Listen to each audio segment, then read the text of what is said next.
Militer Amerika Serikat melancarkan gelombang serangan udara besar-besaran ke sejumlah target vital di wilayah Iran Rabu 10 Juni 2026.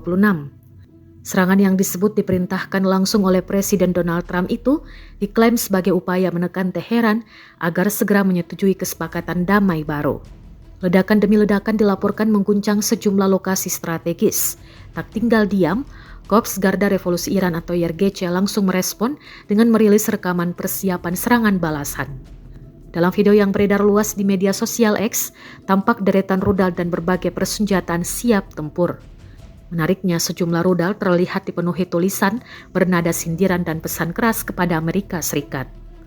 Iran menegaskan serangan yang tengah dipersiapkan merupakan jawaban tegas atas tindakan yang mereka sebut sebagai permusuhan Washington. Situasi kini semakin menegangkan.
Download Tribun X sekarang, menghadirkan lokal menjadi Indonesia.